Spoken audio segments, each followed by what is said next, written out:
we are dealing with kinematics, in which we are looking at uniform motion in a straight line. Now, in this session, let us focus on understanding something what is known as relative velocity. Now, this is an interesting feature one can understand. Let us suppose that there are two objects namely A and B.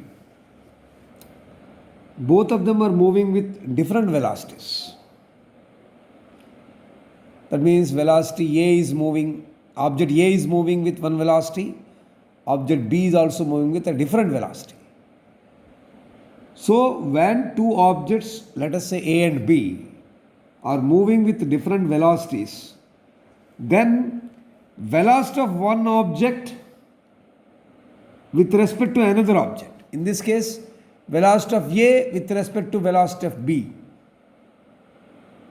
this is what is called relative velocity. You can as well say velocity of B with respect to A, either way. So, when two objects are moving with different velocities, then the velocity of one object with respect to another object, that is what is to be termed as relative velocity. So, here velocity of one object A with respect to velocity of object B, another object, it is called relative velocity. So, therefore, you can as well say that the relative velocity of one object with respect to another is the velocity with which one object moves with respect to another object. Therefore, relative velocity can be defined as the time rate of change of relative position of one object with respect to another. That's how you can define what is meant by relative velocity. That is as per definition. Let us understand this concept of relative velocity with a clear analysis.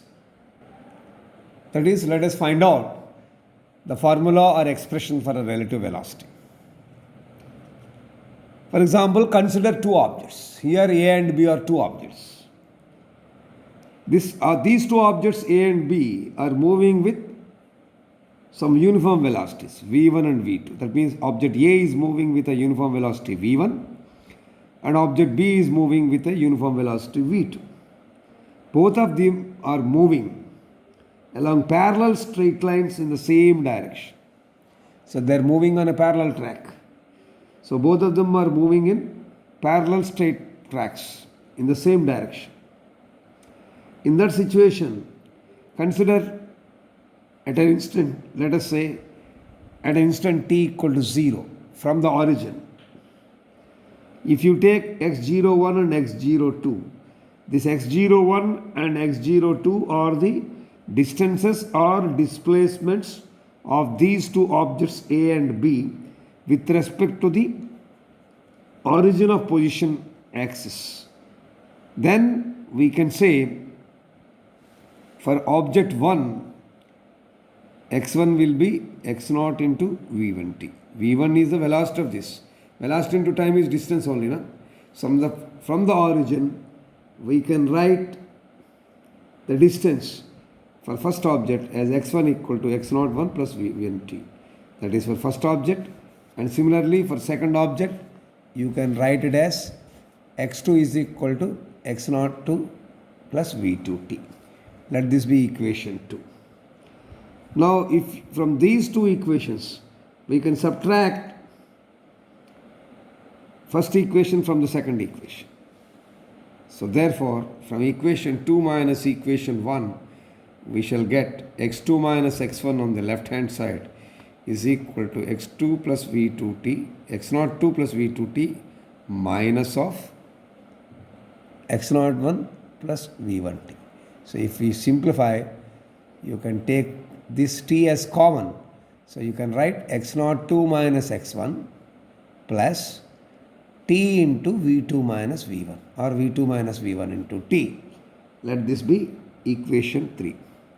This x02 minus x1, let us say it is an initial displacement of object B with respect to object A. at time interval t equal to 0, this difference is the initial displacement of second object with respect to the first object. So therefore, let x0 2 minus x0 1 be equal to some x0. Then similarly, this x2 minus x1, this x2 minus x1 is the relative displacement of second object B with respect to the first object A. Therefore, instead of x2 minus x1, let it be x in the same time interval. So with relative positions only we are taking. Now in this expression, I am just summarizing. In this expression, if you take this value x0 2 minus x0 1 at an instant t equal to 0, if you take this as an initial displacement of second object with respect to first object, you can take it as x0. Similarly, this one on the left hand side, x2 minus x1, it is the relative displacement of the second object with respect to the first object. So let it be x. So substituting these two values in equation 3, for x2 minus x1 we will write as x. For x0 2 minus x1 we will write as x0. So therefore you will have x equal to x0 plus v2 minus v1 into t. So therefore from right hand side you bring this x0 to the left side. So that this will become x minus x0 equal to v2 minus v1 into t. And again, you can find a relative velocity difference. No? Therefore, we keep v2 minus v1 here and send this t to the other side. Therefore, it will go to the denominator of the left hand side. So therefore, it becomes x minus x0 by t is equal to v2 minus v1. Let this be equation 4. Here, if you see the left hand side of the relation,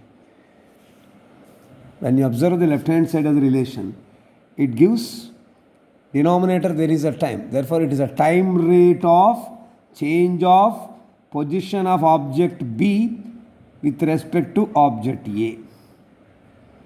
So, left hand side if you observe of this relation, it is giving that time rate of change of position of object B with respect to A. That is nothing but the relative velocity of the object B with respect to A. So therefore, relative velocity of object B with respect to A, you can write as VBA.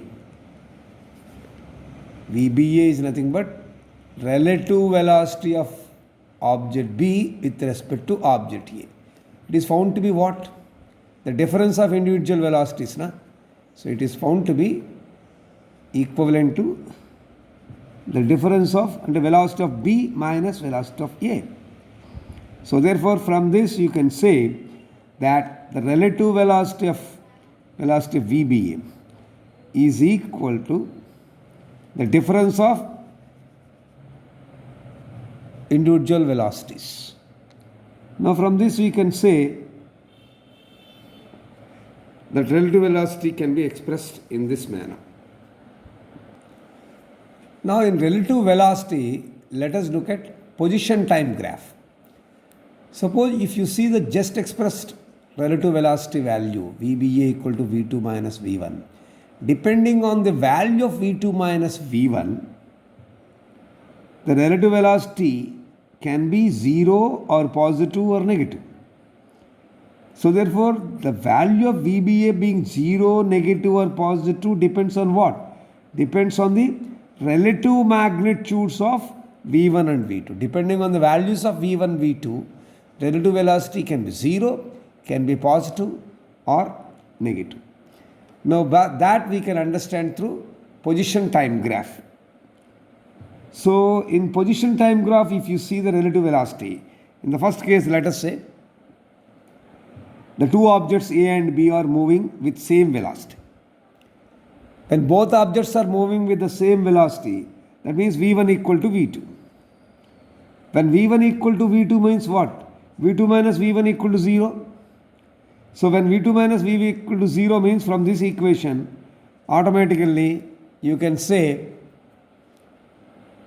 V2 minus V1 is nothing but x minus x naught by t. This is equal to 0. So therefore you can say x minus x naught equal to 0, therefore x equal to x naught. That is, the two objects will remain always constant, always at constant distance apart throughout, like parallel lines. Wherever you go, they are found to be having constant distance apart, which is equal to the relative distance between them. Initially at t is equal to 0. Therefore, their position time graph can be looking like this, like parallel straight lines.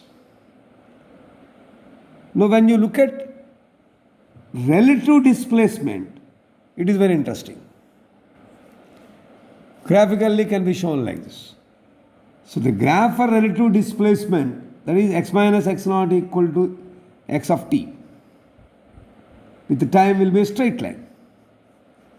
So here PQ is parallel to the time axis. Okay, let us look at the other case. That is, V2 is greater than V1. V2 is greater than V1 means what? Naturally V2 minus V1 equal to positive only, na?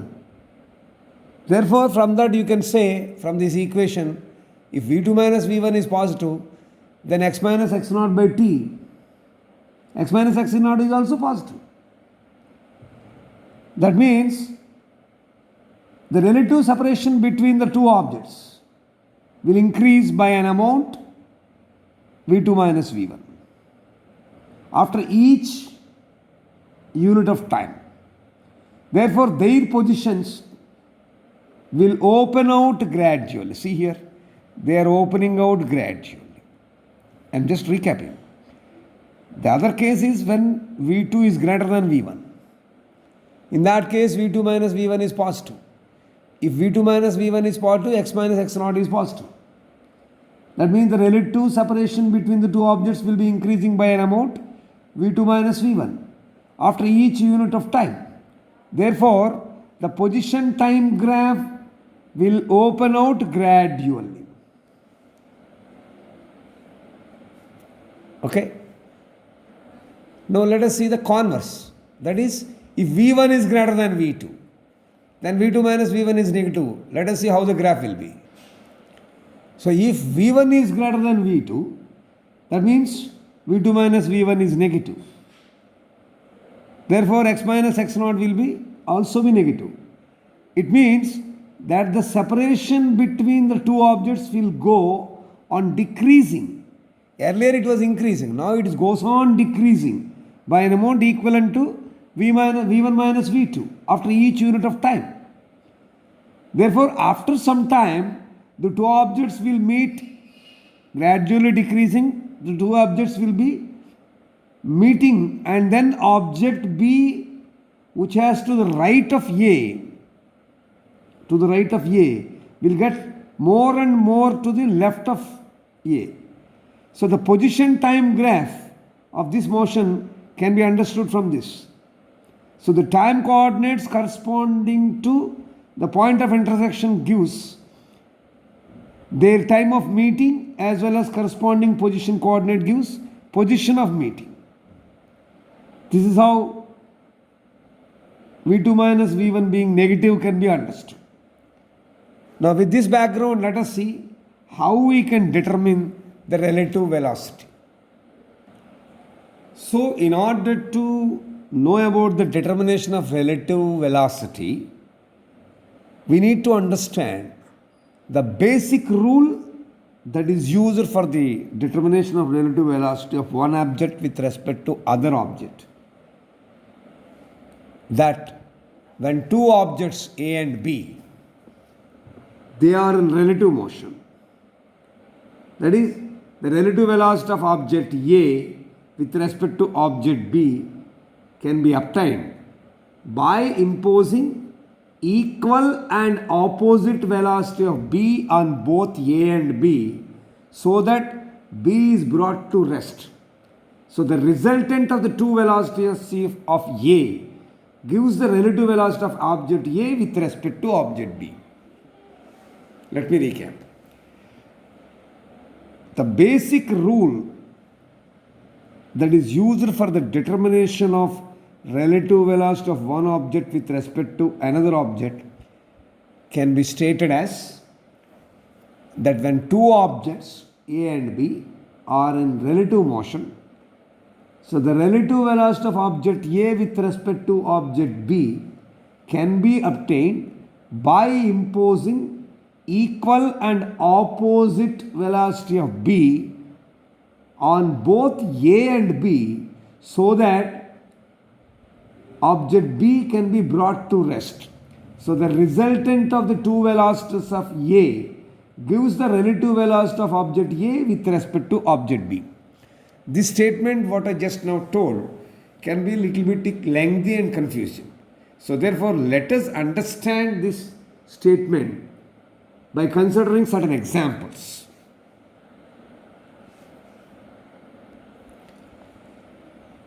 Let us consider the uniform velocity of object A is taken as vector VA. Uniform velocity of object B is taken as vector VB. Since both this being velocity, let it be a vector such that VA is always greater than VB. So with this background, let us take up certain cases or example studies, examples as case studies to understand the concept of determination of relative velocity. Case 1 is, let us say, the two objects both are moving along the parallel straight lines in the same direction. That means angle between them is 0 degree centigrade.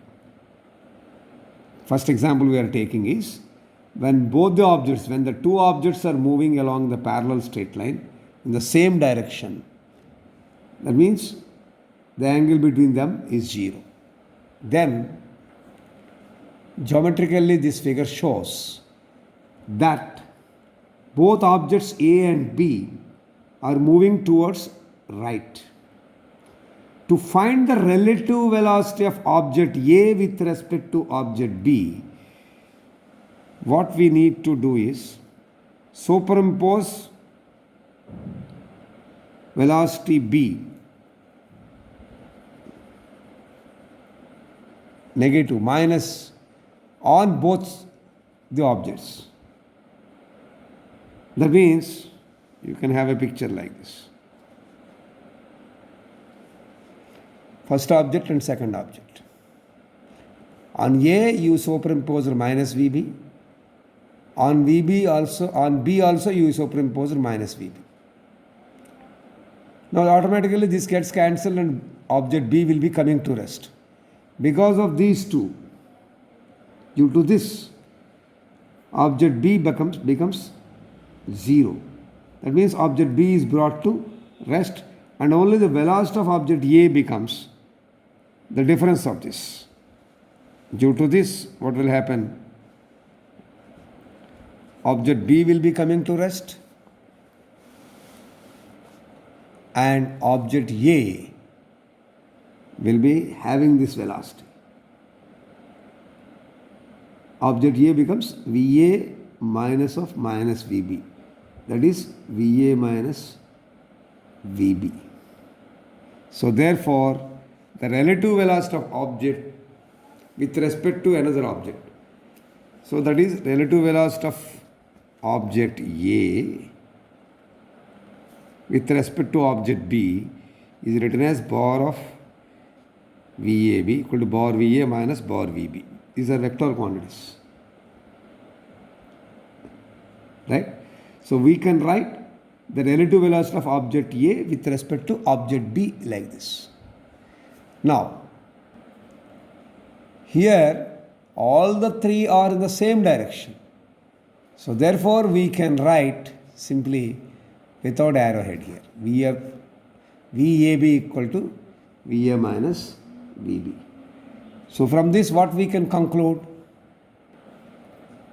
From this equation we can conclude that if two objects are moving in the same direction, the magnitude of relative velocity of one of the objects with respect to another object is equal to the difference in the magnitude of the two velocities. Again, I am recapping. From this, we can say that if two objects are moving in the same direction, the magnitude of relative velocity of one object with respect to other object is equal to the difference in the magnitude of two velocities. This is how we can understand this example with respect to determination of relative velocity. In this case, what we have assumed, the two objects are moving along parallel straight lines in the same direction, that is without any angle between them. So the other case we say is that when the two objects are moving along parallel straight lines only, but in the opposite direction. Let us see what happens. Now we are looking at the second example. Here, when the two objects are moving along parallel straight lines in opposite direction, that means theta is becoming 180. Then in that case, geometrically you can represent them like this. This is object A moving with this velocity in one direction. Object B in parallel straight lines only, but in the opposite direction with the velocity bar VB. Now in this case, what we are doing? Now this figure is showing what? This figure is telling that object A is moving towards the right and object B is moving towards the left.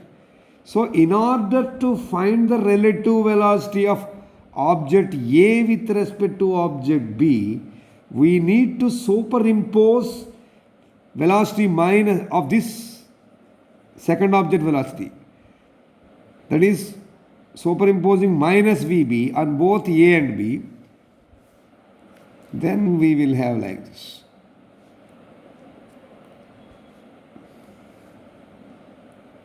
Superimposing minus VB on both object A and B. Because of this, got it? This is in this direction. So you are imposing minus VB. Similarly, the second one, this anyway gets cancelled. Minus of minus plus, this gets cancelled.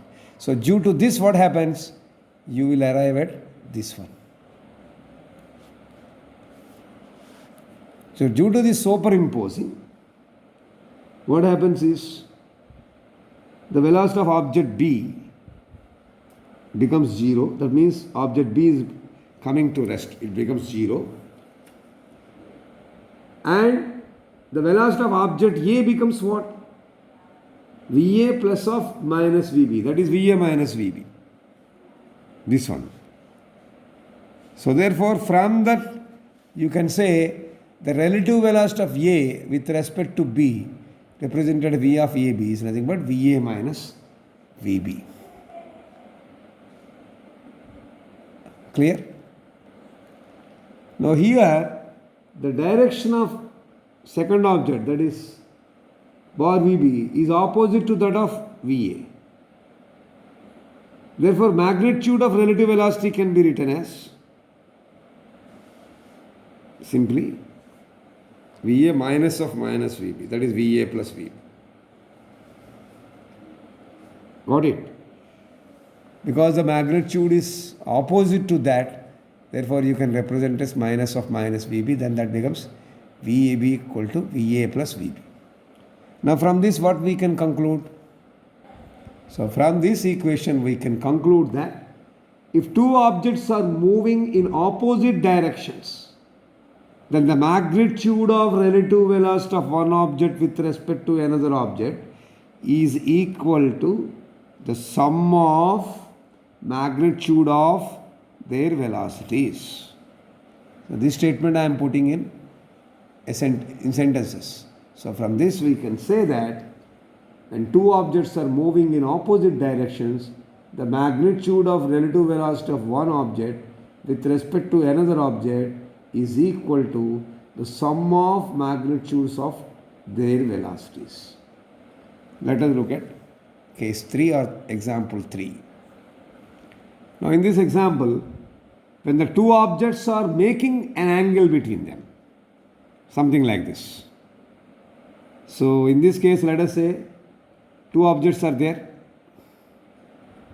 So they are geometrically represented like this, making an angle theta between them. So let that theta be the angle between the directions of motions of the objects and A and B. So these are the directions of motions, OP bar and OQ bar. This is the direction of motion of object A. This is the direction of motion of object B. Theta is the angle between them. So these two objects A and B are moving with velocities VA and VB. Okay, here VA is equal to OQ and VB equal to OP. Okay. Now, in order to find the relative velocity of object A with respect to object B, we need to superimpose this OP, that is the velocity of VB, that is minus VB, on both objects A and B. So therefore, by doing that, superimposing the velocity minus VB, which is this one, on both A and B, then automatically object B is brought to rest and object A will be possessing two velocities. So you can just bring it like that. So after superimposing, let us see how it looks like.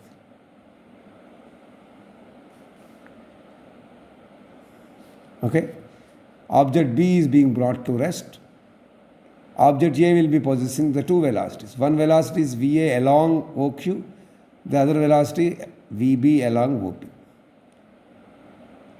Okay, so this is the original one.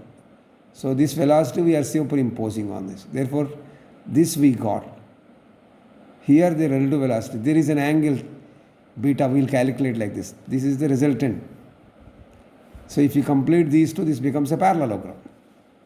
So therefore, that means this, if this is theta, the total is 180, the rest is 180 minus theta only. So angle of inclination is at 180 minus theta. So the relative velocity of object A with respect to object B is the resultant of the velocities VA and VB only. That too at an angle 180 minus theta. This can be obtained by using this parallelogram and this being the diagonal. So using parallelogram law of vectors, we can obtain the resultant. How we can get that resultant of the velocities? Let us see how we can apply parallelogram law to this. So in that parallelogram, you can have V of AB is equal to square root of VA square plus VB square plus 2 into VA into VB into cos theta. Theta is 180 minus theta. So therefore, that is minus 1. Therefore, VA will be square root of VA square plus VB square minus 2 VA VB cos theta. Now if you see the diagram, we understood that this resultant is making an angle beta with this. So in order to find the direction of the resultant in the parallelogram law, we need to find the tangent of this. So therefore here what you got is the magnitude of the resultant relative velocity. So to find the direction using the angle, tan of beta can be calculated. So here also we use the same parallelogram. If you recollect your lower class where you have seen in parallelogram, q sin theta by p plus q cos theta is the tan alpha value. So same thing we will apply here. Tan beta equal to VB sin 180 minus theta by VA plus VB cos 180 minus theta. Sin 180 minus theta equal to sin theta and cos 180 minus theta equal to minus 1. Therefore it becomes VA minus VB cos theta. So this gives you the direction of the resultant relative velocity of object A with respect to object B.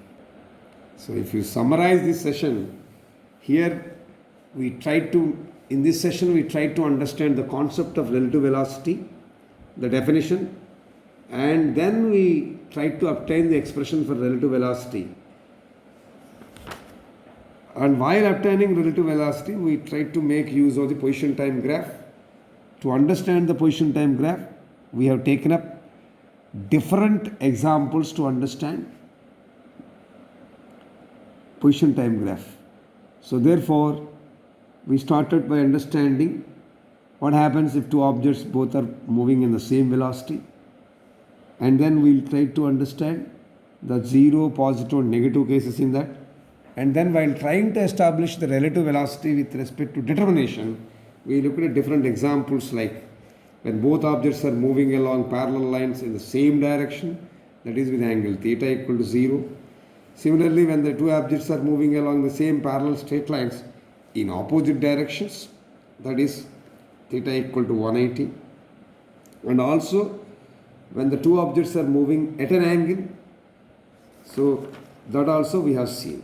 And for that relative velocity, we try to obtain magnitude as well as direction using parallelogram law of vectors. So this is what we have seen in this session.